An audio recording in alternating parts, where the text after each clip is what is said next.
नमस्ते. मी प्राध्यापक doctor Abasu Shinde, Marathi course code BECC 131 या अंतर्गत subject principle of micro economics अर्थात सूक्ष्म अर्थशास्त्र तत्वे, ब्लॉक 1 इंट्रोडक्शन प्रस्तावना, त्या अंतर्गत unit 1 introduction to economics and economy अर्थात अर्थशास्त्र आणि अर्थशास्त्रातील असणाऱ्या इतर बाबी याच्या इंट्रोडक्टरी पार्टमध्ये आज आपण चर्चा करणार आहोत. पार्ट 2 अर्थात आहे म्हणजे पूर्ण युनिट यामध्ये आपल्याला दिसून येणार आहे सुस्पष्टपणे. मागच्यामध्ये आपण अर्धा युनिट समजून घेण्याचा प्रयत्न केला होता. Indira Gandhi national open university अंतर्गत या कोर्सचं डिझाईन करण्यात आलेलं आहे. त्यातून मराठी माध्यमाच्या विद्यार्थ्यांसाठी इकॉनॉमिक्स फर्स्ट इयरच्या विशेष करून सोपं जावं या दृष्टीनं या 131 या अंतर्गत मायक्रो इकॉनॉमिक्सचा part principle of micro economics 1 अर्थात सूक्ष्म अर्थशास्त्राची तत्वे 1 या अंतर्गत आज आपण चर्चा करणार आहोत. याचा इंट्रोडक्टरी पार्टच्या अनुषंगानेच काही सिलेबस जो दिलेला आहे त्या अनुषंगाने असं म्हणता येईल. इंट्रोडक्शन अर्थात प्रस्तावना, टंचाईची संकल्पना, कन्सेप्ट ऑफ सेक्रेटिंग, उत्पादनाचा अर्थ, सेंट्रल प्रॉब्लेम ऑफ इकॉनॉमी, अर्थव्यवस्थेच्या केंद्रीय समस्या, यामध्ये central problem of an economy याचा भाग आहे. 1.4 मध्ये अर्थव्यवस्थेच्या केंद्रीय समस्या आहेत. हाऊ टू प्रोड्यूस म्हणजेच उदाहरणार्थ या ज्या समस्या आहेत त्याच्यातला उत्पादन कशा पद्धतीने करावे किंवा कोणतं उत्पादन करावे ही पहिली समस्या आहे. उत्पादन कसे करावे या अनुषंगाने देखील समस्या असू शकते.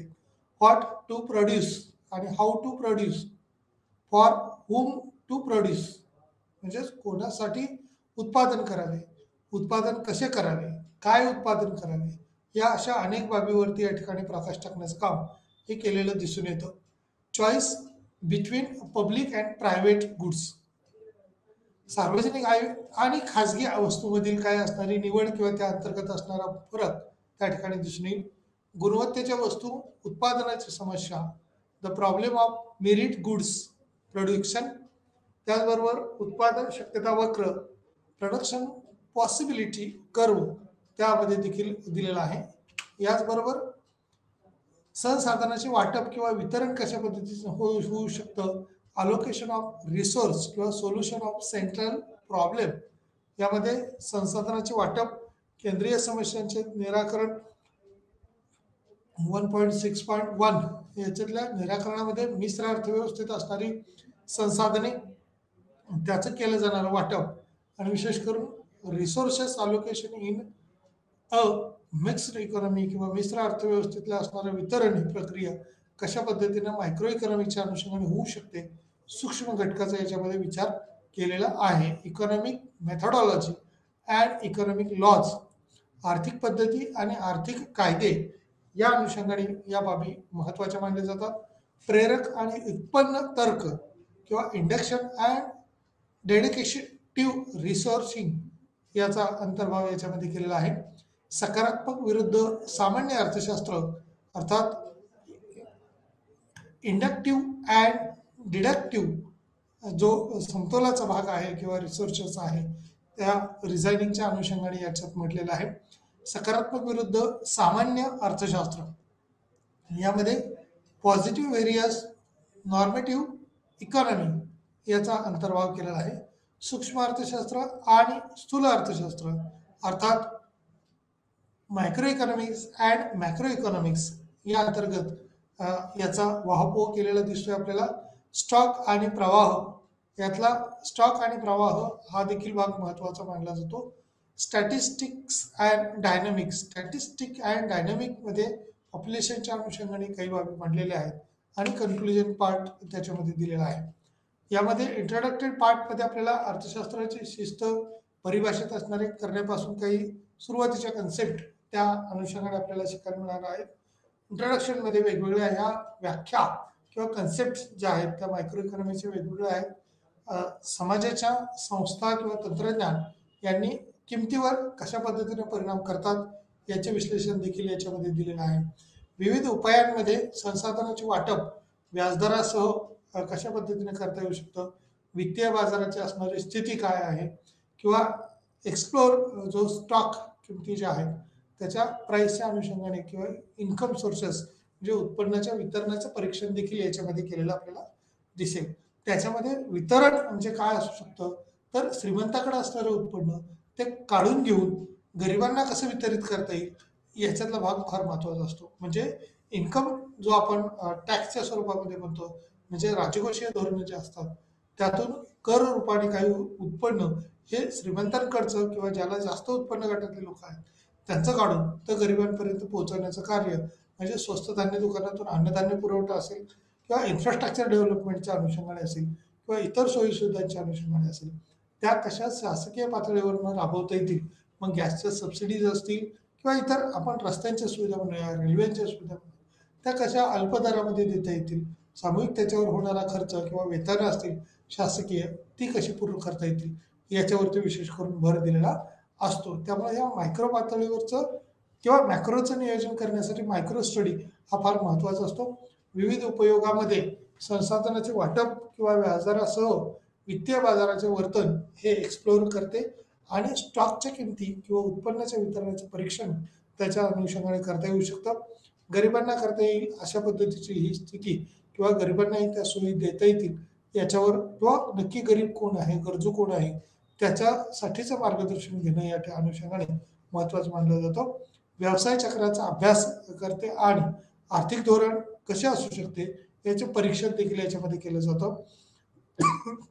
बेरोजगारी आणि महागाई म्हणजे अनएम्प्लॉयमेंट सिच्युएशन जे आहे ते पर्सनल लेवलला असू द्या किंवा त्या व्हिलेजच्या अनुषंगाने असू दे किंवा विशिष्ट एरियाच्या अनुषंगाने असतात, या अनएम्प्लॉयबिलिटी सिच्युएशन कशा पद्धतीने क्रिएट झाली त्याच्या मायक्रो स्टडीच्या अनुषंगाने देखील म्हणजे मॅक्रो प्लॅनिंगच्यासाठी मायक्रोची गरज फार असते.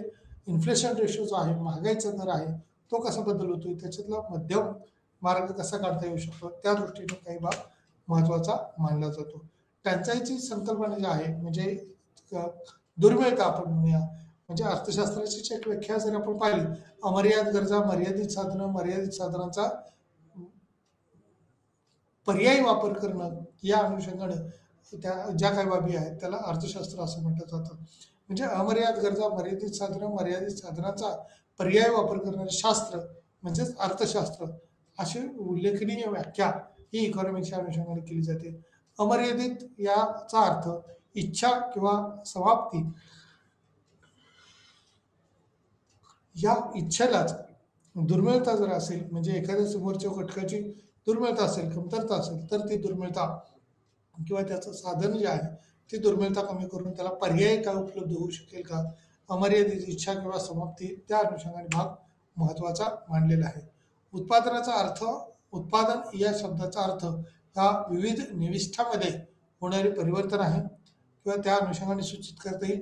आउटपुट यामुळे इनपुटची इच्छा किंवा समाधानकारक क्षमता वाढते.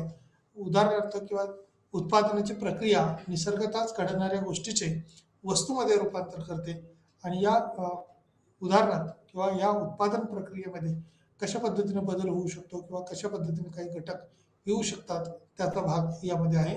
त्याच्यातल्या प्रक्रिया किंवा निसर्गतःच घडणाऱ्या काही गोष्टींचे या ठिकाणी वापर हा केलेला दिसतो.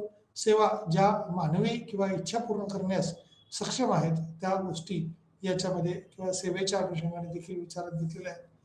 ट्रान्स फॉरवर्डला इनपुट म्हणतात तर आउटपुट हे ट्रान्सफॉरवर्ड शिवाय दुसरे काहीही नसते किंवा त्याच्यातलं ट्रान्सफॉर्मेशन आपण ते दिसण्यासाठी त्याचा आउटपुट काय असू शकेल याचा स्टडी हा मायक्रो इकॉनॉमिक्सचा अर्थशास्त्राच्या अनुषंगाने भाग महत्त्वाचा असतो. शारीरिक किंवा बौद्धिक दृष्टीने सुद्धा याचा विचार करणं अपेक्षित असतं. अर्थव्यवस्थेच्या केंद्रीय समस्या ज्या आहेत, सेंट्रल प्रॉब्लेम्स ऑफ इकॉनॉमिक जे म्हटलेलं आहे, म्हणजे काय उत्पादन करावे हा त्यातला मूळ गाभा विषय आहे.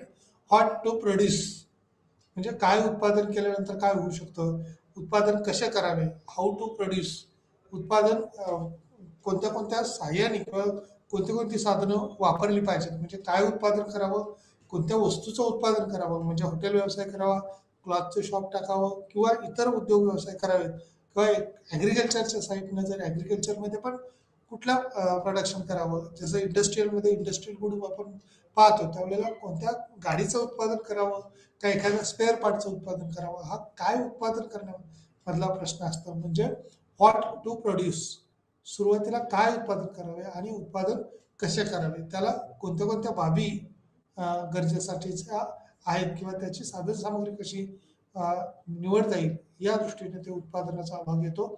त्यानंतरचा भाग येतो म्हणजे कोणासाठी ते जे प्रोडक्शन तयार होणार आहे, म्हणजे हॉटेलमध्ये येणारा कस्टमर हा कोण असेल त्याचा विचार केला जातो. एखाद्या समजा एरियामध्ये स्कूल कॉलेजेस किंवा कंपन्या असतील तर त्या एरियामध्ये अर्थात मेस सारखे छोटे हॉटेल सुद्धा चांगले चालतात. फिक्स काही डबे तयार करून दिले जातात आणि त्या एरियाला विकले जातात. पण आय टी कंपन्या जर असतील तर त्याच्या आजूबाजूला थोडं फास्ट फूडचा विचार जर केला तर त्याचा विचार जास्त होऊ शकतो, तसा कस्टमर येऊ शकतो. गर्दीचं किंवा रहदारीचं ठिकाण जिथं असेल त्या गर्दीच्या परिसरामध्ये क्लॉथ शॉपिंग किंवा इतर छोट्या मोठ्या वस्तू ज्या असतात स्टेशनरी आयटम्सच्या अनुषंगाने असेल किंवा इतर काही बाबी लेडीज मटेरियलच्या अनुषंगाने असतात, तर या लेडीज यूज आपण गुड्स म्हणूया त्या वस्तूंना जास्त डिमांड असल्याचे आपल्याला दिसून येते. म्हणजे कोणासाठी customer, who is the customer, म्हणजे कोण कस्टमर आहे, फॉर होम टू प्रोड्यूस, कोणासाठी हे करायचं, फ्रॉम कोणासाठी आपण करतोय हे, ते फार महत्वाचं आहे. आणि तशाच पद्धतीचं कस्टमर हा समोरच्याला मिळेल का आणि त्या वस्तूची डिमांड ही वाढेल का, त्याच्यातून आपला उद्योग व्यवसाय जो आहे तो चांगला चालू शकेल का. वाढीची समस्या 1.4.5 सार्वजनिक आणि खाजगी वस्तूमधील निवड ही विचारात घेतली जाते. Choice between public and private goods आहे, त्याच्यात कोणत्या कोणत्या किंवा प्रायव्हेट गुड्स कशा असू शकतात त्या अनुषंगाने म्हटले. द वाढीची जी समस्या आहे किंवा सार्वजनिक आणि खाजगी वस्तूमधील निवड ही देखील त्यात विचारात घेतलेली आहे. गुणवत्तेच्या वस्तू किंवा उत्पादनाची समस्या जी आहे, the problem of merit goods जे आहे ते कशा पद्धतीने होऊ शकतात किंवा कशा होऊ शकतात, त्या मेरिट गुड्सच्या अनुषंगाने त्याच्यात भाग महत्वाचा मानलाय. यानंतर उत्पादनाची संभाव्यता वक्र जो आहे तो संभाव्यता वक्र कशा पद्धतीचा असू शकतो, कोणत्या कोणत्या वस्तूचं उत्पादन करता येऊ शकतं आणि ते कसं करता येईल. मग यामध्ये अर्थव्यवस्थेला या विविध बाजूनी किंवा विविध अँगलनी पाहिलं जाऊ शकतं. यामध्ये विशेष करून इथं उल्लेखनीय बाब म्हणता येऊ शकते, देशाला फक्त 2 पर्यायी किंवा संयोगापैकी एक निवडावा लागतो. अनेक वेळेला आपण पाहतो की याला विशिष्ट काही पर्याय वस्तू ज्या असतात, LED आणि संगणक मॉनिटर जो आहे तो बऱ्याच वेळेला आपल्याला LED स्क्रीनच्या अनुषंगाने म्हटले, या दोन्हीपैकी एक स्क्रीन आपल्याला घेणं किंवा फायनल करावं लागतं. पण कस्टमरच्या दृष्टीनं कशासाठी आणि कुणासाठी निर्माण केलं जातोय त्यावरून LED स्क्रीन जर आपण तयार केला किंवा संगणकाचा एखादा मॉनिटर असेल तो मॉनिटर सुद्धा आपल्याला तशा पद्धतीने काम करतो. देशातील सर्व उत्पादक संसाधने ही दिलेली आहेत आणि तशीच ती घेतलेली देखील आहेत. त्यामुळे तंत्रज्ञानाची स्थिती त्यात कोणतेही बदल केले जात नाहीत किंवा ते तंत्रज्ञानाच्या दृष्टीने सुद्धा महत्वाचा भाग आपण म्हणूया. अर्थव्यवस्थेतील सर्व उत्पादक संसाधने हे पूर्णपणे कार्यरत आहेत की नाहीत हे देखील आपल्याला पाहावं लागेल किंवा तशा अनुषंगाने त्याचा सर्व भाग या ठिकाणी येईल. LEDचा नंबर ऑफ LED आहे आणि नंबर ऑफ कॉम्प्युटर आहेत किंवा त्याचे ते मॉनिटर्स आपण म्हणूया ते आहेत. म्हणजे सुरुवातीला कॉम्प्युटरची डिमांड किंवा LEDची डिमांड जी आहे ते 30, 25, 20, 15, 10 आणि 5 आणि आता 0 झालेली दिसून येते. कारण कॉम्प्युटर मॉनिटरच्या अनुषंगाने सुद्धा सुरुवातीला तो 0 होता, नंतर 14 झाला, 20 झाला, 24 झाला, 27, 29 आणि 30 अशी ही स्थिती असताना म्हणजे loss of M for each additional L produce जे म्हटले त्यांनी 2.8 किंवा 1.2 अशा पद्धतीनं या ठिकाणचे जे काही टोन्स किंवा नंबर्स जे आहेत ते दिलेले आहेत. 0.357 अर्थात 500 हा सुद्धा 7 नंबरचं जे कॉम्पिटिशन आहे किंवा त्या अनुषंगाने म्हटलेलं आहे. ग्राफच्या अनुषंगाने आपण ज्यावेळेला कॉम्प्युटर आणि मॉनिटरचा विचार करतोय त्यावेळेला तो ग्राफ CD किंवा D या लेवलवरती कॉम्प्युटरचे जे फिगर्स दाखवलेले आहेत त्या कॉन्स्टंट किंवा कशा पद्धतीनं समतोलाकडे जाताना दिसत आहेत ते आपल्याला पाहायला मिळालेले आहे.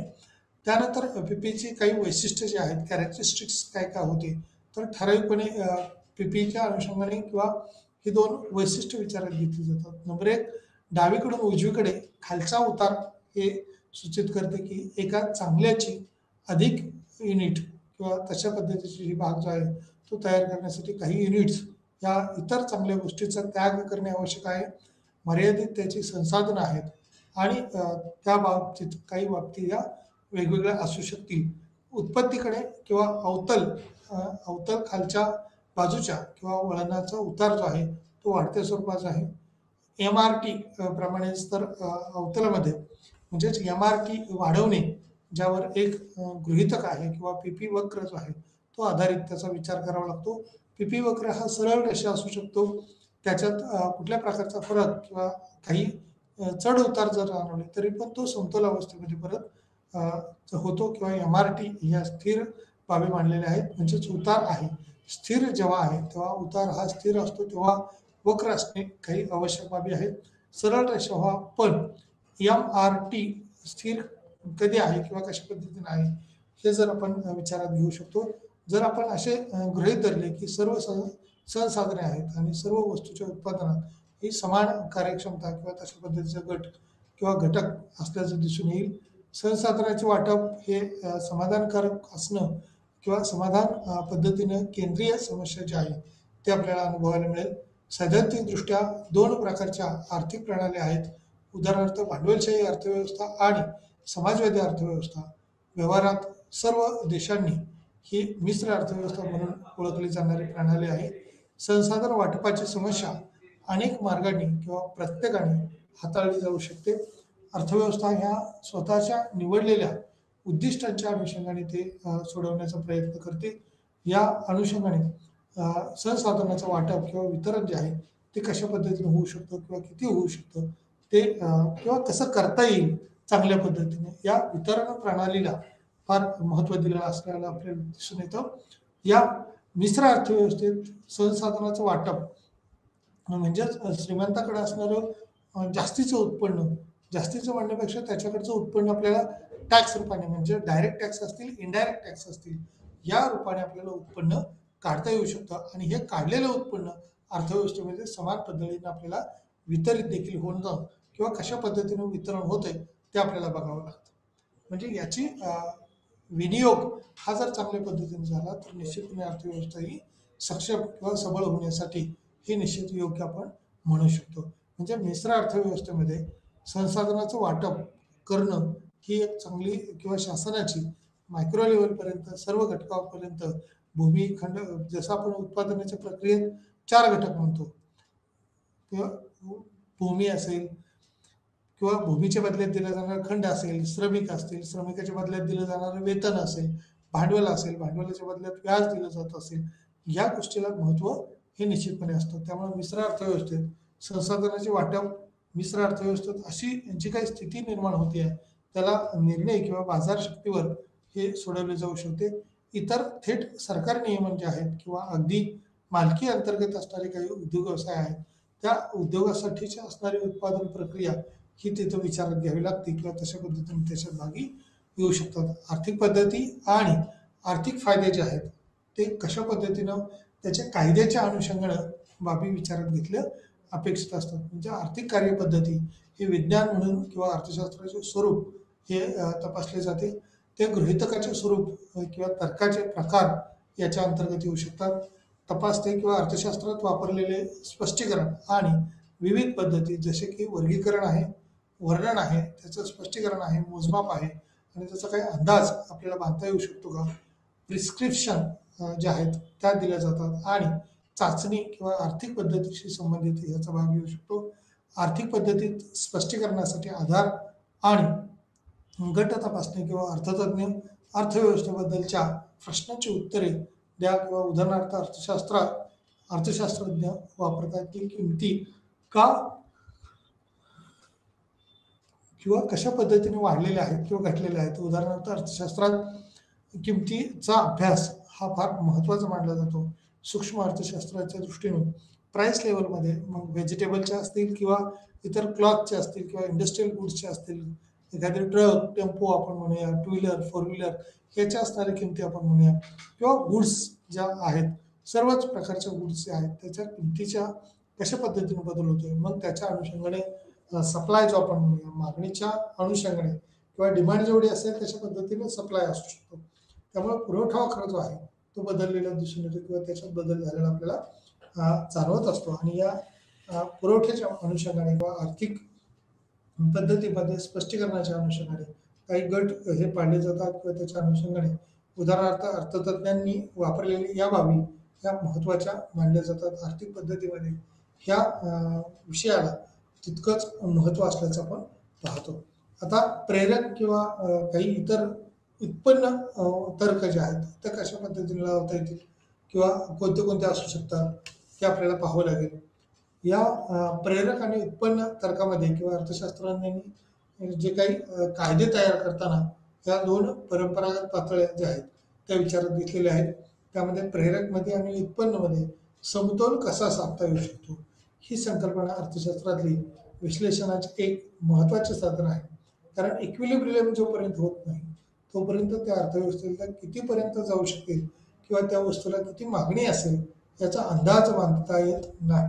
त्यामुळे खूप वारंवार वापरलेली जी विधाने असतात, वेगवेगळ्या पद्धतीचे जे आर्थिक व्यवहार असतात, एखाद्याने त्याच्याशी परिचित व्हावे किंवा सहसा एक आर्थिक चल जसे की एखाद्या वस्तूची किंमत ही विविध वस्तूच्या अधीन आहे आणि शक्ती वेगवेगळ्या दिशेने खेचण्याचा प्रयत्न करतात.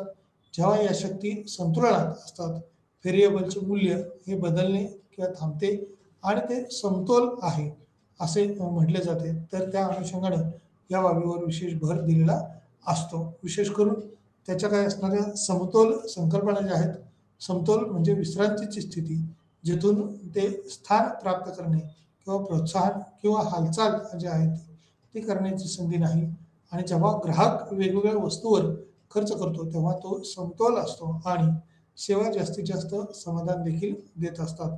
त्यामुळे या सेवांच्या अनुषंगाने असेल, आर्थिक उत्पन्नाच्या अनुषंगाने असेल, या बाबी या विचारात घेतल्या जाऊ शकतात किंवा त्या अनुषंगाने तसे बदल हे इक्विलिब्रियममध्ये किंवा समतोलाच्या पातळीमध्ये म्हणजे प्रत्येक घटकनिहाय ज्या वेळेला आपण उत्पन्न पाहतो हे कशा पद्धतीनं बदललेलं आहे, कसं वाढलेलं आहे, कसं घटलेलं आहे ते त्यामध्ये पाहावं लागेल. किंवा जसे की एखाद्या वस्तूची किंमत ही प्राइस लेवल ज्या वेळेला इन्क्रीज होते आणि डिक्रीज होते त्यावेळेला त्याचा अर्थव्यवस्थेतल्या समाजावरती किंवा एकूणच आंतरराष्ट्रीय पातळीवर देखील आपल्या एखाद्या वस्तूचा वाढणं किंवा घटणे याचा डायरेक्ट परिणाम होत नाही आहे, परंतु इनडायरेक्टली आपण ज्या वेळेला भारत पाकिस्तानच्या संदर्भात काही वेळेला द्विधावस्था आपली किंवा वादाजनिक काही मुद्दे समोर येतात त्यावेळेला त्या वस्तूच्या म्हणजे तिथल्या आपण जे काही वस्तू आयात करतो त्याच्या किमती किंवा आपल्या निर्यात वस्तूच्या किमती या वाढलेल्या असतात. म्हणजे त्यांची ध्येयधोरणं जर बदललेली असतील, आपल्याकडे विशेष करून फ्रूटच्या दृष्टीने जर बघितलं, ड्रायफ्रूटमध्ये विशेष जर बघितलं तर काजू, बदाम, पिस्ता आपण बऱ्याच वेळेला पाकिस्तानकडून आयात करतो. आता या अर्थव्यवस्थेच्या अनुषंगाने ज्या वेळेला आयात निर्यात धोरणं असतात ती जर पोषक असतील, सकारात्मक असतील, चांगले असतील तर निश्चितपणे आयात निर्यात आपली वृद्धिगत होत असते. म्हणजे देश कोणताही असो, अमेरिका असो, जपान असो, चीन असो किंवा दक्षिण कोरिया असो किंवा मलेशिया असो, मग आपण आयात करतोय किंवा निर्यात करतोय. अगदी अफगाणसारखा देश असो म्हणजे मागासलेले देश असो किंवा विकसित झालेले देश असो, ह्या देशाकडून केली जाणारी आयात आणि निर्यात ही वेगवेगळ्या घटकावरती खरं तर अवलंबून असते. मग त्याच्यातील कर रचना किंवा टेरिफच्या अनुषंगाने सुद्धा भाग महत्वाचा ठरतो. डिफ्लेशन ज्या वेळेला आपण म्हणतो किंवा मूल्य घसरणे ज्या वेळेला आपण म्हणतो त्यावेळेला तो कितीपर्यंत घसरू शकेल, कशा पद्धतीने त्याच्यावर मागणी वाढेल किंवा घटेल हा भाग आपल्याला विचारात घ्यावा लागतो. त्यामुळे वेगवेगळ्या संकल्पना ज्या आहेत त्या मायक्रो इकॉनॉमिक्सशी संबंधित असणाऱ्या संकल्पना आणि त्या दृष्टीने केला जाणारा आयात निर्यात व्यापाराकडे सुद्धा आपण मायक्रोपासून मॅक्रोपर्यंत त्याचा स्टडी या अनुषंगाने करू शकतो. त्यात असणारी समतोल संकल्पना जी आहे म्हणजेच विश्रांतीची स्थिती जी आहे ती तेथून जेथून ते स्थान प्राप्त करणे किंवा प्रोत्साहन किंवा हालचाल करण्याची संधी नाही तर विशेष करून किंवा वेगवेगळ्या वस्तूवर खर्च करतो तेव्हा तो समतोल असतो आणि सेवा जास्तीत जास्त समाधान देत असतात. या सेवेच्याच अनुषंगाने काही भाग हे विशेष उल्लेखनीय स्वरूपाचे असू शकतात. यातली पॉझिटिव्हिटी ज्या वेळेला आपण पाहतो त्यावेळेला आणि निगेटिव्हिटीच्या अनुषंगाने त्याचे काही मानक मेजर इकॉनॉमिक्स आपण पाहणार आहोत. म्हणजे सकारात्मक विरुद्ध मानक अर्थशास्त्र म्हणजे यात नकारात्मकतेच्या अनुषंगाने म्हणण्याऐवजी त्याचं मेजरमेंट मेथॉडॉलॉजी जी आहे ती यात विचारात घेतली जाते. सकारात्मक अर्थशास्त्र हा शब्द केवळ आर्थिक सूत्रीकरणाशी संबंधित आहे. कायदे आणि वास्तव वर्णन हे आर्थिक कायदे आणि आर्थिक कायदे यापासून आहेत. साधित केलेले भाग किंवा अबाधित ठेवलेले घटक हे आपल्याला दिसून येतात. यामध्ये सैद्धांतिक किंवा थेरॉटिकल गृहीतके जे असतात, हायपोथेसिस जे असतात, थेरॉटिकल हायपोथेसिस त्याला महत्त्व आहे. रेकॉर्डिंगने काही तथ्य किंवा काही विश्लेषणात्मक कोणत्याही प्रकारे काय अस्तित्वात आहे याबद्दल ते कोणताही निर्णय देत नाहीत. आर्थिक विश्लेषण हे वांछनीय आहे किंवा त्यात बदल करणे हे आवश्यक आहे. त्यामुळे आर्थिक विश्लेषण हे वांछनीय स्वरूपाचे असले तरी त्यात होणारे बदल हे कशा पद्धतीचे आहेत, किती प्रकारचे आहेत ते विचारात घ्यावे लागतात. त्यामुळे आर्थिक विश्लेषण आणि वांछनीय दर यात किंवा त्या अनुषंगाने त्याच्यात बदल हे विचारात घ्यावे लागतात. एक सकारात्मक विधान जे आहे ते पेट्रोलच्या किमतीत झालेली वाढ ही झाले जाणवते. त्याचबरोबर मागणीच्या प्रमाणात ही घट कशा पद्धतीने होऊ शकते आणि ही मागणीतील घट किंवा पेट्रोलच्या किमतीत वाढ झाल्याने त्यांच्या मागणीच्या प्रमाणात ही घट झालेली दिसून येते. एक मानक विधान किंवा पेट्रोलचा वापर कमी करण्यासाठी सरकारने पावले उचलावीत किंवा एखादा घटक ज्या वेळेला आपण अभ्यासाला घेतो तो कसा जनतेच्या फायद्याचा आहे किंवा जनतेच्या कसं तोट्याचा आहे याचं स्पष्टीकरण देण्याचं काम हे अर्थशास्त्राच्या अनुषंगाने या मायक्रो आणि मॅक्रोच्या अनुषंगाने मायक्रोमध्ये पहिल्यांदा केलं जातं आणि नंतर मॅक्रोमध्ये त्याची काही विश्लेषणात्मक मांडणी ही करता येऊ शकते. त्यामुळे एक मानक किंवा विधान जे आहे ते पेट्रोलचा वापर करून किंवा त्या अनुषंगाने पेट्रोलचे असणारे किमती जे आहेत ते पूर्ण भारताचं असेल, राज्यामध्ये असेल, जिल्ह्यामध्ये असेल, शहरात किंवा ग्रामीणकडे असणारं जे पेट्रोलची गरज आहे त्याची असणारी स्थिती कशा पद्धतीची आहे तो मायक्रो स्टडी करण्याचं काम याच्यामध्ये केलेलं आहे. हे क्रियापद किंवा क्रियाकलाप जे आहे ते कोणत्या घटकाशी संबंधित आहे, कशा पद्धतीचं आहे ते विचारात घ्यावं लागतो. त्यामुळं मायक्रो इकॉनॉमिक्स आणि मॅक्रो इकॉनॉमिक्स यात मायक्रो इकॉनॉमिक्स आणि मॅक्रो इकॉनॉमिक्स या संज्ञा ह्या दोन वेगवेगळ्या आहेत. एकत्रीकरणाची पातळी ज्या वेळेला आपण विचारात घेतो तेव्हा त्यात किती प्रमाणात किंवा कसं एकत्रीकरण करता येईल या दृष्टीनं सूक्ष्म आणि स्थूल अर्थशास्त्र याची एकके जी आहेत ते विचारात घेतली जातात. व्हेरिएबल्स जे आहेत ते विचारात घेतले जातात. या विश्लेषणामध्ये समाविष्ट आहेत किंवा एका टोकाला काही विश्लेषणात्मक कव्हर करू शकतील अशा काही बाबी देखील विचारात घेतलेल्या असतात. यातले कोणते घटक आहेत की जे दोन्ही स्थितीला एकत्रीकरणाबरोबर त्याची पातळी जी आहे ती चांगली असू शकेल. व्हेरिएबल्स असू शकतील. व्हेरिएबल्स म्हणजे विशिष्ट प्रकारचे घटक, त्या घटकांचा किती वापर केला जातोय तो पाहावा लागेल. म्हणजे एका टोकाला विश्लेषण किंवा कव्हर करू शकतील अशा स्थिती ह्या विचारात घ्यावी लागतील. एका आर्थिक युनिटचे वर्तन आणि प्रतिसाद हा जर पाहिला तर दुसऱ्या टोकाला ते संपूर्ण अर्थव्यवस्था कव्हर करू शकते. या दोन संज्ञा या मायक्रो आणि मॅक्रो आहेत. त्यामुळं ग्रीक किंवा ग्रीस शब्द जो आहे तो मायक्रोज आणि मॅक्रोज पासून उत्पन्न किंवा ज्याचा अर्थ हा लहान आणि मोठा अशा पद्धतीचा होऊ शकतो. लहान असणारे घटक आणि मोठे असणारे घटक या मोठ्या घटकाचा समावेश हा मॅक्रो इकॉनॉमिक्समध्ये केला जातो आणि लहान घटकांचा समावेश हा मायक्रो इकॉनॉमिक्समध्ये अर्थात सूक्ष्म अर्थशास्त्रामध्ये केला जातो. आणि याच मायक्रोज हा जो शब्द इंग्लिशमधला तयार झाला आहे मायक्रो इकॉनॉमिक्स तर तो ग्रीक मूळ शब्दापासून तयार झालेला आहे.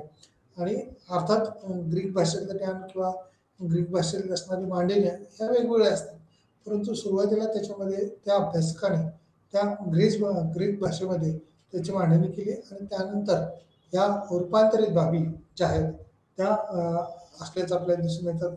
इंग्लिश असतील किंवा मराठीमध्ये मांडणे असतील त्या पद्धतीचे पब्लिकेशनचे असतील त्या अर्थव्यवस्थेच्या दृष्टीनं शासकीय पातळीवरती काही बाबतीत झालेलं असतं किंवा काही बाबतीत सिद्धांत आपले त्या ठिकाणी त्या काळाशी संबंधित लोकप्रिय आहेत. जसं आपण लेव्हन्टिफचा विरोधाभास म्हणतो म्हणजे एका बाजूला उत्पन्न वाढत असतं त्यावेळेला निश्चितपणे मागणी वाढायला पाहिजे कारण त्याच्या जे वेगवेगळे घटक आहेत ते कसे योग्य आहेत आणि त्या घटकाला असणारी मागणी जर असेल तर उत्पादन प्रक्रिया ही सुरळीत होऊ शकते.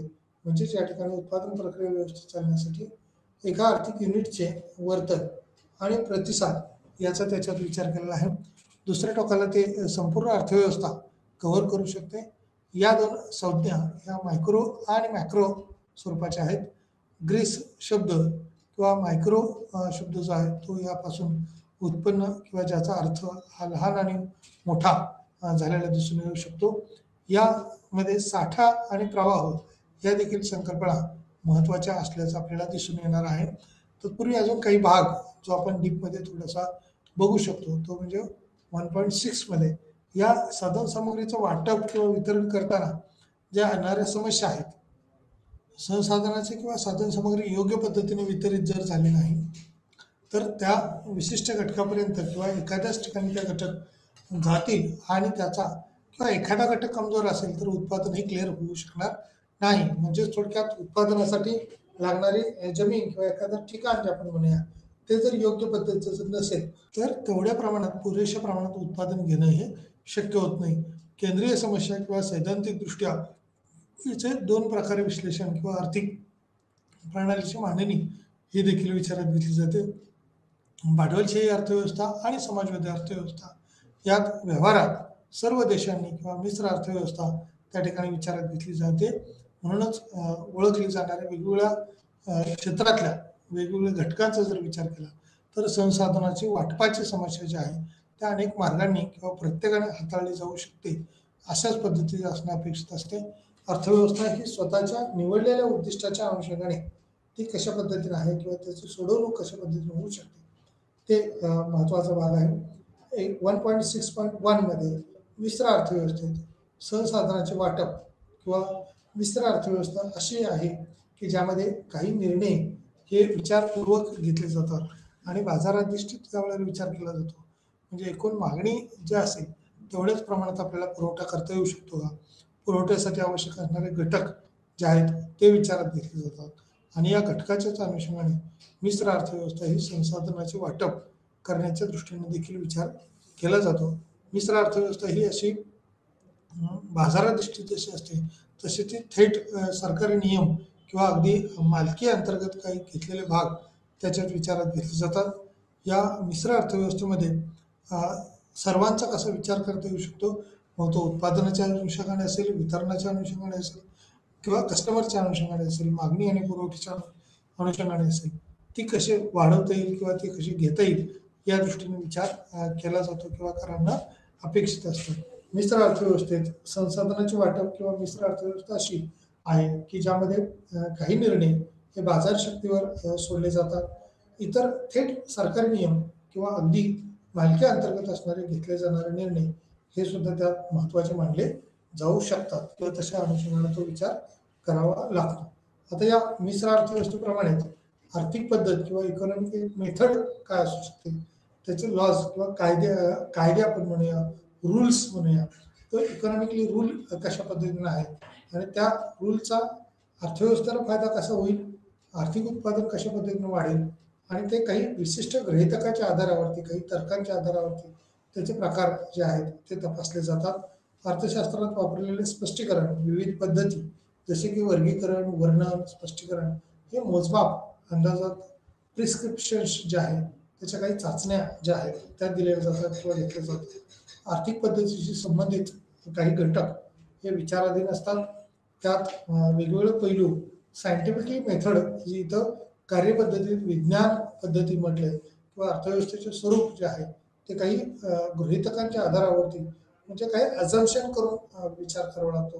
कारण अर्थशास्त्र हे एक सामाजिक शास्त्र आहे आणि समाजामध्ये कोणते घटक आहेत आणि त्याची कार्यान्विता कशा पद्धतीने आहे. म्हणजे काही अपवादात्मक परिस्थिती आपण असं की मागणीचा नियम असं सांगतो की जर एखाद्या घटकाची आपण मागणी करत गेलो तर शेवटी तो घटत्या सीमांत उपयोगितेचा नियम ह्या अनुभवाला येतो किंवा एकूण उपयोगिता ही घटत जाते किंवा घटणारी असते. एकूण उपयोगिता शेवटी घटली नाही तरी सीमांत उपयोगिता जी आहे, सरासरी उपयोगिता जी आहे, सरासरी ही एक वेळेला वाढलेली दिसेल, एकूणमध्ये पण वाढ झालेली दिसेल, परंतु सीमांत उपयोगिता ही काही विशिष्ट घटकापर्यंत वाढल्यानंतर काही कमी होऊन ती उणे किंवा ऋण झालेली आपल्याला दिसून येते.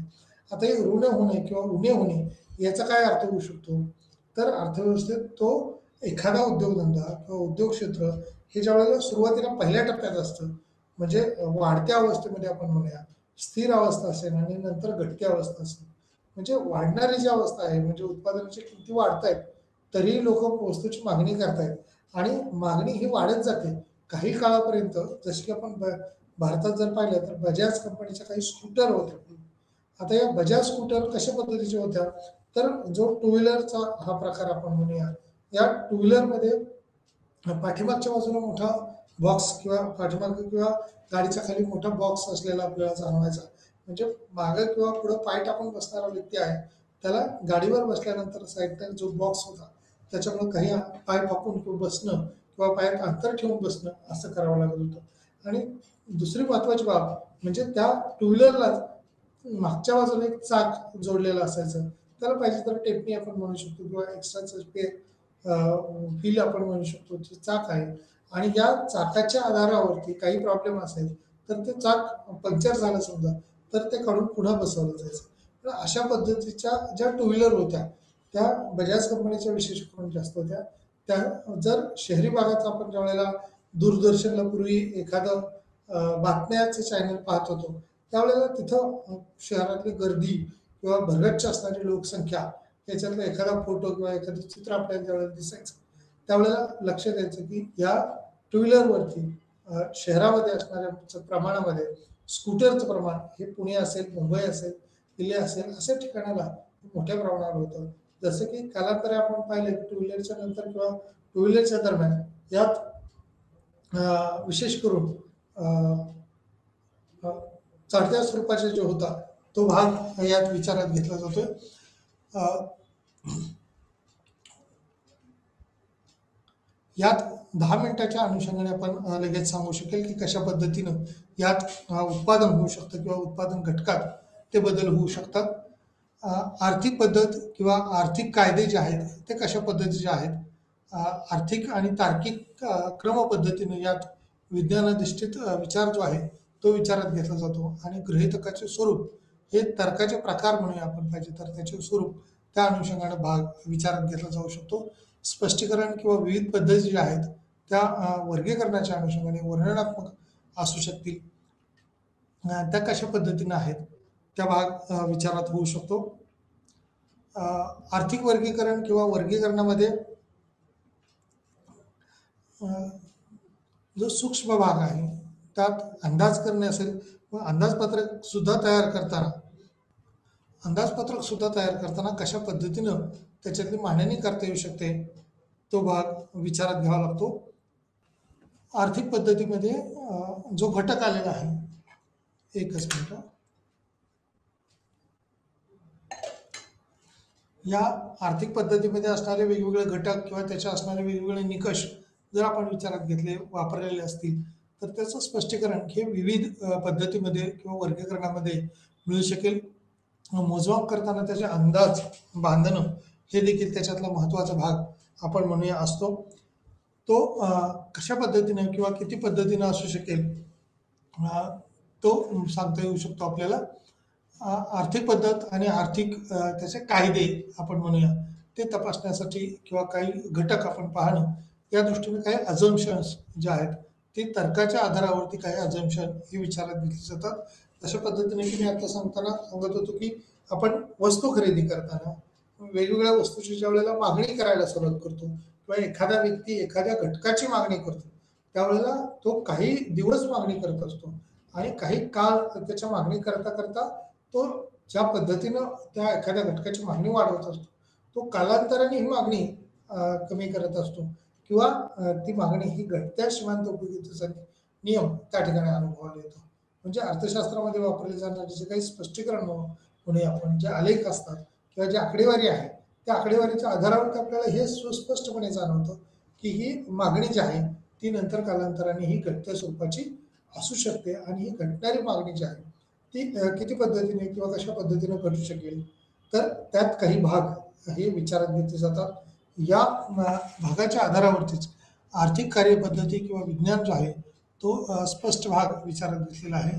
ती गृहीतक किंवा त्या स्वरूपाच्या असणाऱ्या बाबी या तर्काधिष्ठित किंवा तर्काच्या साहाय्यानं या मांडलेल्या आहेत. त्यात कार्यपद्धती किंवा विज्ञान म्हणून अर्थशास्त्राचे स्वरूप हे तपासलेलं आहे किंवा अर्थशास्त्रात वापरलेलं स्पष्टीकरण हे विविध पद्धती जसे की वर्गीकरण, वर्णन, मोजमाप, अंदाज त्याचे विचारात घेतलेले आहेत. आता अपवादात्मक स्थिती म्हणजे कोणत्या अपवादात्मक स्थिती? समजा सोन्याची खरेदी कोणीतरी करत असेल, तर त्याला असं ज्या व्यक्तीला आवड असेल सोन्याची, तो व्यक्ती आवडीनं सोनं ज्या वेळेला खरेदी करेल, म्हणजे सुरुवातीला समजा अर्धा ग्रॅम खरेदी करेल, 1 ग्रॅम खरेदी करेल, नंतर तो 2 ग्रॅम खरेदी करेल, नंतर दुसरा एखादा ग्रॅम, चौथा ग्रॅम. ज्यावेळेला त्याची उपयोगिता खरं तर त्यातली घटना अपेक्षित आहे किंवा मागणी कालांतराने कमी होणं अपेक्षित आहे. परंतु ही मागणी कमी न होता किंवा त्याचा उपभोगाच्या अनुषंगाने सुद्धा तो त्याचा उपभोग हा जास्त प्रमाणात घेत असतो. दुसरं अजून थोडंसं याच्या बाजूने आपण म्हणूया, व्यसनाधीनतेच्या अनुषंगाने देखील ज्यावेळेला आपण विचार करतो किंवा एखादा खाण्याचा पदार्थ ज्यावेळेला आपण विचार करतो, म्हणजे एखाद्याला समजा आवडणारा एखादा गोड पदार्थ असेल, स्वीट असतील, समजा जिलेबी असेल किंवा गुलाबजाम असेल, म्हैसूर पाक असेल किंवा डझंट मॅटर की आता आपण असं म्हणूया उष्णतेचे दिवस आहेत त्याच्यामुळं आईस्क्रीम्स असतील, कुल्फी असतील, या ज्या वेगवेगळ्या आपण श्रीखंड असेल, आम्रखंड असेल, अशा अनेक पदार्थांची नावं खरं तर आपण जर घेतली तर दुपारच्या वेळेला आपल्याला त्याची निश्चित आवश्यकता असावी असं वाटेल. म्हणजे हीट क्लायमेट ज्या वेळेला असेल त्यावेळेला कोल्ड मटेरियलची डिमांड आपण करत असतो किंवा कस्टमर अशी मागणी करतो. आणि या मागणीतून आपल्या असं निदर्शनास येतं की ही मागणी ही वाढलेली असते, परंतु कालांतराने ही मागणी परत घटत देखील असते. म्हणजे एकाच वेळेला एखादा व्यक्ती आता जर त्याला कोणीतरी अगदी मोफत आईस्क्रीम दिलेले असतील, तर तो आईस्क्रीम ज्यावेळेला खायला सुरुवात करेल, त्यावेळेला पहिली खाईल आवडीनं, त्याला खूप इच्छाशक्ती असते. दुसरी खाईल, तिसरी खाईल, पण चौथी किंवा पाचवी खाताना त्याची उपयोगिता ही दिसून राहणार नाही. त्यामुळे मायक्रो इकॉनॉमिक्समध्ये सूक्ष्म घटकांचा अभ्यास करताना हे निदर्शनास येतं की उपयोगिता ही घटत गेलेली आहे. मग तशा पद्धतीनं उत्पादक ज्यावेळेला एखादं उत्पादन करतो, त्यावेळेला त्याचं झालेलं उत्पादन हे कालांतराने त्याला त्याचं उत्पादन जे आहे, त्याची मागणी ही दीर्घकाळ आहे तशीच राहील असं सांगता येत नाही. जसं की आपल्याला उपभोगाच्या आईस्क्रीमचं आपण सांगितलं, तशा पद्धतीनं सोन्याच्या बाबतीत जर आपण विचार घेतला, तर 1 ग्रॅम, 2 ग्रॅम, 3 ग्रॅम, 5 ग्रॅम किंवा एखाद्याला गाडीची उपयोगिता वाटते आणि म्हणून त्याला गाडीची छंद किंवा हौस असते. म्हणून 1 गाडी खरेदी करेल, 2 गाडी खरेदी करेल. अशी गाड्यांची ज्यावेळेला खरेदी वाढत जाईल, त्यावेळेला ती कुठपर्यंत करेल, किती कालावधीपर्यंत करेल, याचा विचार त्यांना करावा लागतो आणि नंतर ही उपयोगिता जी आहे, ती घटलेली दिसते. परंतु अपवादात्मक आपण म्हणूया, सोन्याची उपयोगिता ही घटणारी नाही. दुसरा भाग आणखी असं म्हणता येईल, व्यसनाधीन व्यक्तीच्या बाबतीत जर आपण म्हणूया, जे लोकं व्यसन करतात, त्या व्यसनाला मर्यादा शक्यतो लोकांकडे नसू शकते किंवा जे कस्टमर आहेत त्याचे जे काही ग्राहक असतील त्या व्यसनाधीनतेमध्ये देखील ज्यावेळेला थोडंसं व्यसन करतो त्यावेळेला असं वाटतं की चला हे केलं, दुसरं केलं त्यावेळेला दुसरं केलं, तिसरं केलं त्यावेळेला तिसरं, म्हणजे व्यसनाचे प्रकार पण वाढतील आणि एक एक घटकाचा जास्तीचं सेवन करताना अगदी एखादा व्यक्ती आपण ड्रिंक करणार आपण म्हणूया, दारू पिणारा व्यक्ती असेल तर तो मायक्रो इकॉनॉमिक्सच्या दृष्टीनं आपण एकाच्या दृष्टीनं आपण विचार करतो, त्यावेळेला ही व्यक्तीची उपयोगिता त्यातली वाढलेली दिसते, ती घटत नाही. म्हणजे अपवादात्मक स्थितीत असं होऊ शकतो. आईस्क्रीमचं मात्र काही 4-5 आईस्क्रीम खाल्ल्यानंतर तो नको म्हणेल किंवा त्याला थांबावंसं वाटेल. परंतु व्यसन करताना मात्र तो अगदी जमिनीवर पडायला लोळायला लागला, तरी तो मात्र तशा पद्धतीचे व्यसन त्याला थांबत नाही किंवा त्याला त्याचं समाधान हे झाल्यासारखं वाटत नसेल. म्हणजे या अपवादात्मक गोष्टीवर वगळल्या आपण, तर इतर बाबतीत ही मागणी कशा पद्धतीने असू शकते, बाजारपेठेची मागणी कशी असू शकते, एका घटकाची मागणी जशी असेल तशी सगळ्या घटकाची असेलच असं सांगता येत नाही. परंतु एकूण मागणी किती होईल आणि त्यामुळं एकूण उत्पादन किती करावं याबद्दलचा वाहपोह, विचार विनिमय हा त्याच्यामध्ये झालेला दिसतो. त्यामुळे आर्थिक पद्धती स्पष्टीकरण आधार आहे आणि गट तपासते आहे किंवा अर्थतज्ञ या अर्थव्यवस्थेबद्दलच्या प्रश्नांची उत्तरे जी आहेत ती त्याच्यात विचारात घेतली जातात. अर्थशास्त्रज्ञ वापरत असलेल्या त्या अनुषंगाच्या काही किमती आहेत. काही प्रश्नांची उत्तरं देण्यासाठी मागणी आणि पुरवठा वक्र याच्यात बदल झालेला दिसून येतो आणि या आर्थिक पद्धतीत किंवा आर्थिक बाबीमध्ये आपल्याला तपशीलवार त्याचा विचार किंवा उहापोह हा आपल्याला करावा लागतो. आर्थिक पद्धती विज्ञान म्हणून अर्थशास्त्राचे स्वरूप किंवा तपासलं जातं किंवा गृहीतकाचे काही तर्क त्याच्यात मांडले जातात. त्याच्या स्वरूपाच्या अनुषंगाने किंवा अर्थशास्त्रात वापरलेले स्पष्टीकरण हा देखील त्यातला महत्त्वाचा भाग आहे. प्रिस्क्रिप्शन्सच्या अनुषंगाने काही त्याच्या टेस्टिंग जर आपण पाहिला, कारण तपासणीसाठीचं लॅबोरेटरी किंवा प्रयोगशाळा जर आपण म्हणत असाल तर ती समाज ही प्रयोगशाळा असते अर्थशास्त्राच्या दृष्टीने. कारण सायन्स सारखं किंवा केमिस्ट्री आपण म्हणू, बॉटनी देखील आपण पर्यावरणाच्या अनुषंगाने म्हणतो. परंतु इतर सायन्स किंवा झुलॉजीमध्ये एखाद्या घटकामध्ये एखादा घटक अशा पद्धतीने केला तर अशा पद्धतीने त्याचे रिझल्ट येतील. किंवा आपण जसं इंजेक्शन घेतल्यानंतर आपल्याला जे काही व्याधी होत असेल, म्हणजे थंडी ताप आला आणि त्याच्यावरच आपण इंजेक्शन घेतलं तर ती किंवा औषध घेतलं असेल तर त्या औषधाचा रिझल्ट दिसेल. अशा पद्धतीने अर्थशास्त्रामध्ये अल्प काळामध्ये किंवा एखाद्या घटकाचा असं केल्यानंतर असंच होऊ शकेल असं सांगता येत नाही. कारण व्यक्ती पातळीवरती ते व्यक्ती परत्वे ते भिन्नता असते, घटक भिन्नता देखील असते. मग या मागणीवरती परिणाम करणारे जसे वेगवेगळे घटक असतात तसे पुरवठ्याच्या अनुषंगाने देखील ते घटक विचारात घ्यावे लागतात. मागणी आणि पुरवठा याचा समतोल पातळीवरती कसा बदल होऊ शकतो, प्रिस्क्रिप्शन्स त्याच्या ज्या असतात त्या वेगवेगळ्या अंदाज आपल्याला वर्तवावे लागतात. वर्णन किंवा त्याचं स्पष्टीकरण हे मोजमापाच्या अंदाजाने ते विचारात घेतलं जाऊ शकतं. त्या गृहीतकात काही स्वरूप किंवा तर्काचे प्रकार हे देखील दिलेले असतात. त्यामुळे त्याची तपासणी, त्याचे असणारे भाग ते विचारात घ्यावे लागतील किंवा त्याचं स्पष्टीकरण हे देखील त्याच्यात मांडणी करावं लागेल. जसे की वर्गीकरण किंवा वर्णन जे आहे ते स्पष्टीकरणाच्या अनुषंगाने मांडलं म्हणजे टेबल असतील, तक्ते, आलेख या पद्धतीने जर मांडलं तर समोरच्याला ते सोयीस्कररित्या समजायला निश्चित मदत होते. आता आर्थिक पद्धतीमध्ये जे कायदे असतात किंवा त्याचे रूल्स अँड रेग्युलेशन्स आपण म्हणूया त्या अनुषंगाने केसे ताठर स्वरूपाचे नसतात. परंतु या क्लॉजेसच्या किंवा लॉच्या अनुषंगाने देखील याला आपण आधार देऊ शकतो किंवा त्याची वाढ करण्याच्या अनुषंगाने आपण काही भाग हा बघू शकतो. त्यामुळे पुरवठा वक्र बदलणे असेल, आवश्यक घटकात झालेले बदल असतील ते कशा करता येतील, प्रेरक आणि उत्पन्न वक्र जो आहे तो कसा बदलेल, अर्थशास्त्रज्ञांनी आर्थिक कायदे तयार करताना या दोन परंपरा ज्या आहेत त्या पाळलेल्या आहेत. समतोल त्याचा विचारात घेतलेला आहे. ही संकल्पना किंवा अर्थशास्त्रातील विश्लेषणाचे एक महत्त्वाचे साधन आहे. आणि या महत्त्वपूर्ण साधनामध्ये कोणत्या बाबी विचारात घेता येतील किंवा कशा बाबी स्पष्ट करता येतील त्या आपल्याला पाहाव्या लागतील. या महत्त्वपूर्ण घटकामध्ये समतोल संकल्पना ज्या आहेत त्या समतोल संकल्पना म्हणजे विश्रांतीची स्थिती जी म्हटलेलं आहे किंवा समतोल संकल्पना समतोल म्हणजे विश्रांतीची स्थिती जिथून ते स्थान प्राप्त करणे किंवा प्रोत्साहन किंवा हालचाल करण्यासाठी संधी आहे किंवा जेव्हा ग्राहक वेगवेगळ्या वस्तूवर खर्च करतो तेव्हा तो समतोल असतो का किंवा तो समतोल कशा पद्धतीने असेल याचा विचार त्या ठिकाणी करावा लागतो. त्यामुळे जास्तीत जास्त समाधान देतात अशाच गोष्टीला प्रेफर करणं किंवा त्याला प्राधान्य देणं हे अपेक्षित आहे.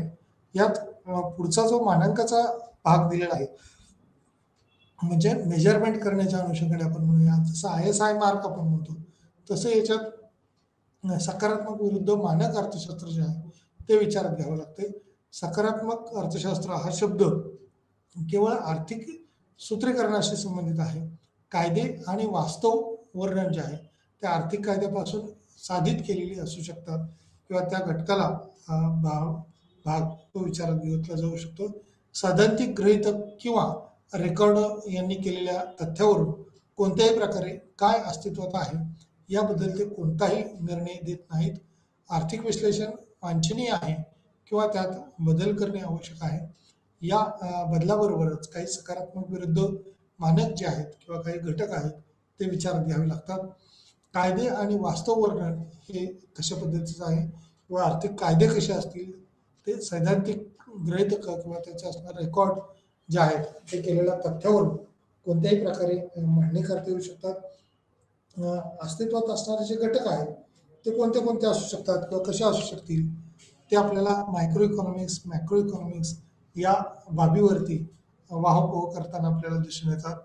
यात सैद्धांतिक गृहीतकामध्ये किंवा काही सिद्धांत रूपाने मांडणी करताना वेगवेगळ्या विचारवंतांनी, मग अगदी ॲडम स्मिथ असतील किंवा इतर विचारवंत असतील, त्या विचारवंतांनी रेकॉर्डसारखा विचारवंत असेल तर त्यांनी काही तथ्य किंवा काही खंडविषयक सिद्धांत जर आपण रेकॉर्डचा पाहिला तर त्याच्यामध्ये सुरुवातीला असणारी सुपीक जमीन असेल, मध्यम स्वरूपाची जमीन असेल आणि नंतर खडकाळ किंवा माळरानाची जमीन असेल त्याच्यामध्ये एखाद्या घटकाचं उत्पादन घ्यायला सुरुवात केल्यानंतर त्यात कसे बदल होत जातात. म्हणजे सुपीक जमिनीमध्ये मिळणारा खंड हा जास्त असू शकतो नंतरच्या याच्यामध्ये मिळणारा खंड हा जरा कमी असू शकतो आणि नापड किंवा नुकतीच शेताला बागायतीसाठी घेतलेली जमीन जी असते ती नापीक जमीन असल्यामुळं आणि खडकाळ जमीन असल्यामुळं त्याला कदाचित सुरुवातीला खंड मिळणार नाही किंवा पहिल्या टप्प्यामध्ये खंड मिळणार नाही. आणि हा रेकॉर्डचा खंडविषयक सिद्धांत आपल्याला असंही सांगून देतो की कोणत्याही प्रकारे काय अस्तित्वात आहे याबद्दल ते कोणताही निर्णय देत नाहीत. आर्थिक विश्लेषण वांछनीय आहे किंवा त्यात बदल करणे हे आवश्यक आहे.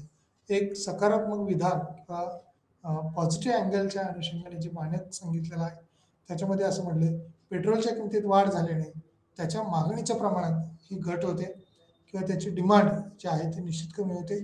कारण व्यक्तीला माहीत असतं की या पेट्रोलची किंमत जर वाढलेली असेल तर वाहतुकीचं जे काही साधन आपण वापरतोय, मग टू व्हीलर असेल, फोर व्हीलर असेल, तर त्याच्यावरचा अतिरिक्त खर्च किंवा अतिरिक्त ताण हा वाढणारा असतो.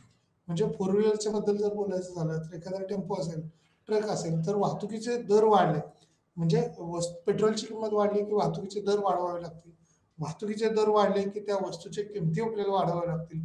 त्या वस्तूची किंमत जर वाढली तर पुढं जे कुठलं कोणतं उत्पादन होणार आहे त्या उत्पादनाच्या किमती वाढलेल्या असतील आणि उत्पादनाच्या किमती वाढलेल्या असतील त्यावेळेला जो कोणी ग्राहक आहे त्याचा, कारण प्रत्येक ठिकाणचा ग्राहक हा वेगळा असेल, प्रत्येक ठिकाणचा उत्पादक हा वेगळा नसेल, परंतु उत्पादक एकाच ठिकाणी जरी झालेलं असलं तरी वेगवेगळ्या हाती ह्या वस्तू गेलेल्या असतात आणि प्रत्येक ठिकाणी प्रत्येकाला मिळणारे नफ्याचे दर हे वेगवेगळे असतात आणि उद्योजकांनी केलेली गुंतवणूक आणि त्यांना मिळणारं निश्चित हे उत्पन्न हे देखील त्या ठिकाणी महत्त्वाचं असतं.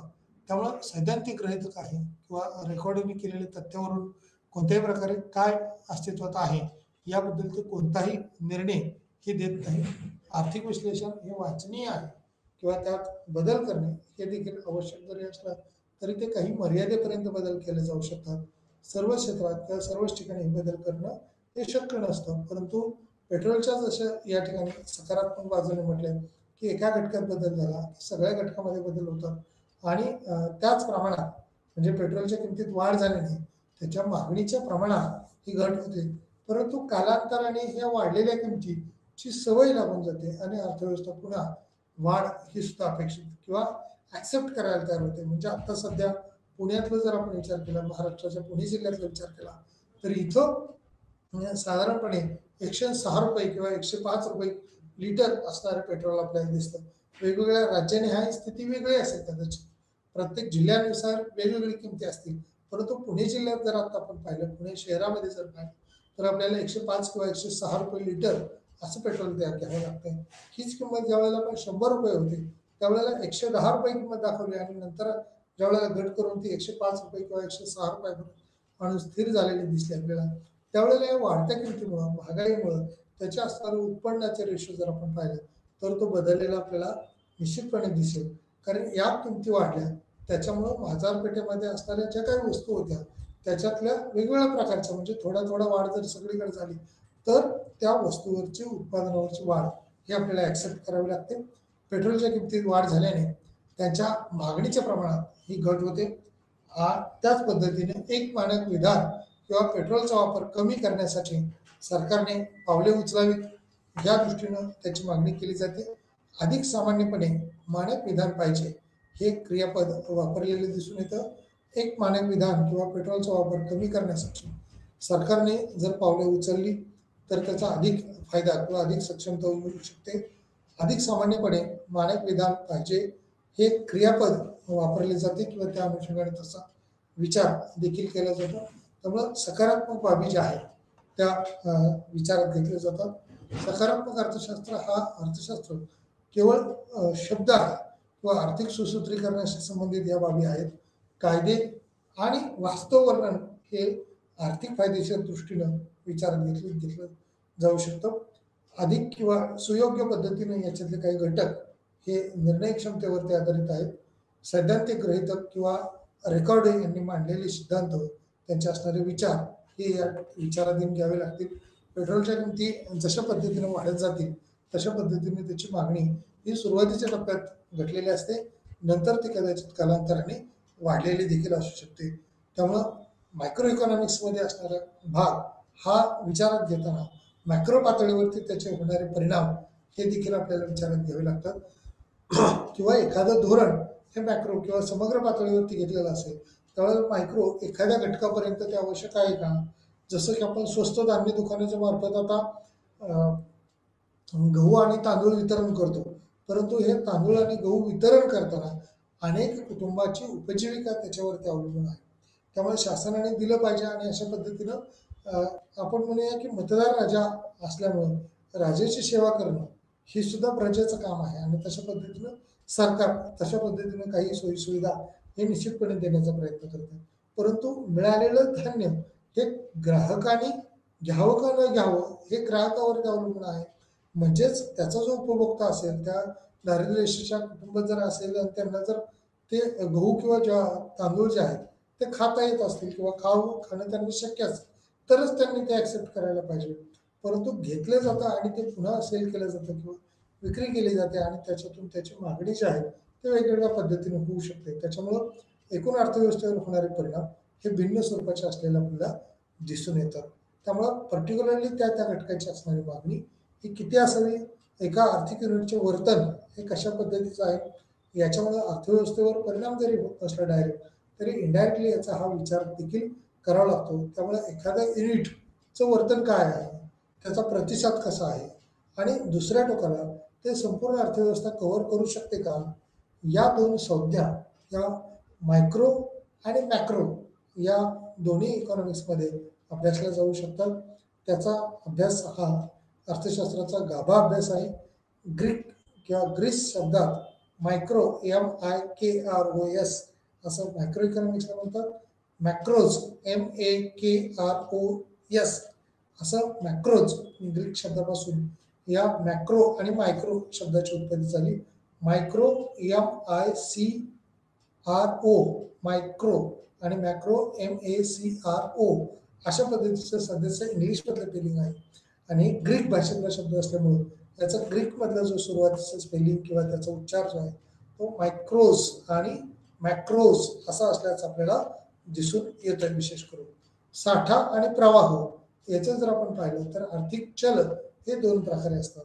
त्याच्यामधला असणारा स्टॉक किंवा त्याचा असणारा प्रवाह हा व्हेरिएबलच्या अनुषंगानं किंवा त्याचे ठराविक काही घटक आपण बघितले तर ते वेगवेगळे असलेलं आपल्याला दिसून येतं. त्याचे डायनॅमिक स्टॅटिस्टिक भाग हा वेगवेगळ्या अँगलनी आहे. सरळसोपणे आपल्याला असं म्हणता येईल आर्थिक कार्यपद्धती आणि त्याचं असणारं विज्ञान किंवा अर्थशास्त्र हे आपल्याला बघावं लागेल, त्याचं स्पष्टीकरण बघावं लागेल. संबंधित त्यात असणाऱ्या अटी नियम कशा पद्धतीचे आहेत, ते व्हेरिएबल जे आहे ते वेगवेगळ्या दिशेने आहे का, ती खेचणारी संतुलन शक्ती किंवा स्थिती जी आहे ती कशी आहे आणि सकारात्मक अर्थशास्त्र हा शब्द आर्थिक विश्लेषणाचा मूलभूत भाग मानलेला आहे. सैद्धांतिक तर्क हे भिन्न आहेत, त्याचे उद्दिष्ट हे देखील आपल्याला विचारात घ्यावे लागतील. आज आपण या ठिकाणी थांबूया. धन्यवाद.